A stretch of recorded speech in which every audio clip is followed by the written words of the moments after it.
pag-iimbestiga ng aming team, nadiskubre nila na ang mga ginto may malaking pagkakahawig sa mga sinaunang alahas noon pang 10th to 13th century. Pumunta na ako sa baybayin. Tapos may nakita ako. Bungo ng tao.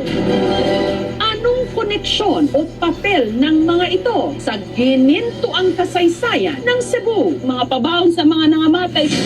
Pero ang archaeologist na si Dr. Jobers Versales tutol sa ginawa ng mga residente. Raid or trade, ang rason bakit may mga gold yan. Hindi nyo pagmamayari yan. May mga curse yan.